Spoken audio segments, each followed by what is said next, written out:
दोनों को हमने ढूंढ लिया। तो जैसे भी वाणी में वो मिले तो वहाँ उन्होंने एक डिफेंस कॉलोनी है, डिफेंस कॉलोनी में रूम ले रखा था और हमने वहाँ लोकल पुलिस को भी साथ लिया। तो उसके साथ देखो क्या ये लड़की है ना, बड़ी चालाक थी। इस लड़की ने गेट खोलने में कम से कम 5 से 7 मिनट लगा दी और सुमित ने जो पैसे 1.5 लाख रुपए घर से ले गया था उसका डबल बेड लिया, एसी ली और सोफे सेट लिए, अलमारी ली, टेबल लिए, अन्य सामान उसने जरूरत के सामान उसने खरीदे।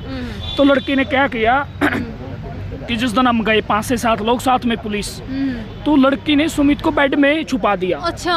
और ऊपर को गद्दे इस तरह से सेट कर दिए कि यहाँ कोई नहीं है। देखिए कितनी तेज तरार, एक 18.5 साल की लड़की का माइंड किस तरह से काम किया और हमारे सर पे चढ़ गई कि यहाँ कोई नहीं है, मैं अकेली हूँ, मेरे पति को मारने आए हैं। तो हमने वहाँ बहुत गुस्सा किया और उस गेट को खोल दिया।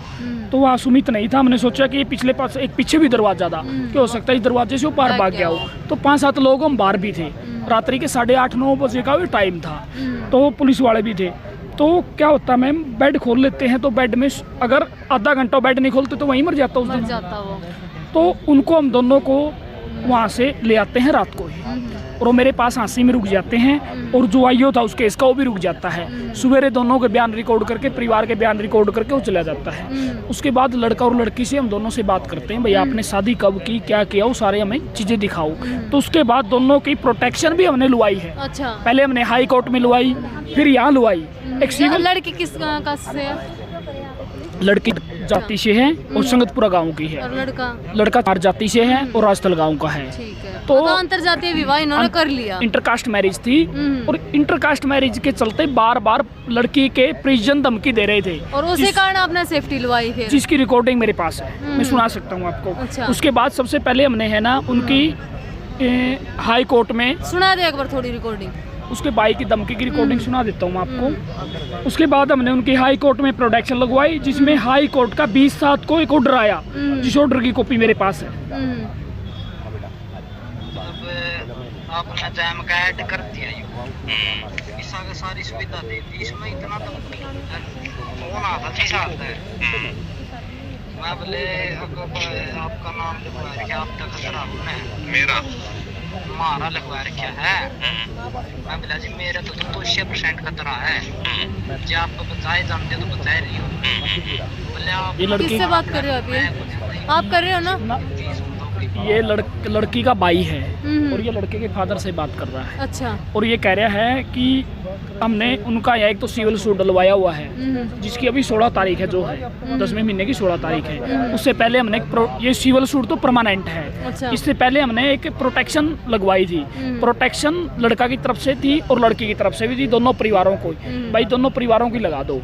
तो जिस दिन आज प्रोटेक्शन लगवाई तो उस दिन कोर्ट से ऑर्डर जारी होते हैं, तो वो ऑर्डरों की कॉपी जो है ना, आदेशों की कॉपी परिवार को, दोनों परिवारों को नोटिस जाते हैं। उन नोटिसों के संबंध में हिसार प्रशासन ने कोर्ट से कॉल गया था उनके पास। जैसे ही उनके पास कॉल गया तो उन्होंने कहा भाई आपके खिलाफ जो है ना, ये लड़के ने प्रोटेक्शन लाई है और आपसे उन्हें खतरा है। तो लड़के ने यहाँ प्रशासन को कहा कि मेरे से तो 200% खतरा है, जहाँ मिलेंगे मारूंगा। अच्छा। तो उसके बाद इनके फादर को लड़के ने, लड़की के भाई ने कॉल किया कि अंकल मेरे पास हिसार से फोन आया था और ये कह रहे हैं कि उन्होंने यहाँ प्रोटेक्शन लाई है और कह रहे हैं खतरा है। मन्ना तो कह दिया कि मन्ना तो 200% खतरा मेरे तो उनती और वहीं जड़ा फंस के उनती मारूंगा, चाहे साल भर पाछे फंस जाओ, चाहे 6 महीने पाछे। तो कहने का मतलब मेरा ये है कि परिवार के अन्य लोग भी इसमें शामिल हैं। अच्छा, ऐसा तो नहीं है भाई, रोकना चाहूंगी। देखिए जनता भी देखा है, क्योंकि देख यू पहला केस नहीं है जब लव मैरिज कर बदीन होंदे आंडा है। छोटी बात नहीं कह रही मैं, समाज में हम भी तजुर्बा आंडा हाँ देखा, हाँ आप जिसे भी देखा है, ताऊ चाचे भी देखा है भाई, बालक नादानी में कर ले हैं, लेकिन फिर वह जरूरत पूरी होती नहीं और तो क्या दुखी होगा फिर क्या सुसाइड कर ले। ऐसा तो नहीं इस दम की नाम मोहरा बना रहे हो? किस धमकी ने? जो धमकी दे रहा है, ऐसा हो कि सुमित ने अपने आप स्त्रियों का कदम जो उठा लिया हो और फिर अब ये जो धमकी है एक तरह से सीढ़ी की तरह यूज हो रही है। मैडम ये एक धमकी नहीं है, इस तरह की रिकॉर्डिंग 4 है मेरे पास। 4 है। अच्छा, उसी टाइम आई है बार, फिर बाद में भी आई कोई? हाल फिलहाल भी आई थी अभी 1-2 महीने? हाल फिलहाल तो नहीं आई, 1 महीने पहले की रिकॉर्डिंग है सारी। अच्छा। तो अभी मैं देखो, मैं क्यों कह रहा हूँ, मैं हम तथ्य से बोल रहे हैं। लड़की भी मीडिया में आई, एक दिन मीडिया में आने के बाद दोबारा क्यों नहीं आई? अच्छा। अगर उसके पास तथ्य थे तो तथ्य रखती। मेरे पास सारे तथ्य हैं। लड़की ने कहा लड़की ने मीडिया में पहले ये भी कहा कि मैंने कभी। अच्छा, सबसे बड़ी बात पूछूंगी, छोड़ो ये सारी बात। जिस वक्त सुमित ने इतना बड़ा कदम उठाया, लड़की उस वक्त कहाँ थी? मैम ये सुमित ने कदम थोड़ा ही उठाया है, जो भी होया मैं बताऊंगा ना पूरी घटना, आप सुनने की मत पैदा रखिए। जी जी, आप ये लाइव चल रहा है और लोग देख रहे हैं। बिल्कुल। सुमित 1:25 के आसपास तक काशी में मेरा बाइक देने के लिए गया हुआ था। अच्छा जी। ठीक है।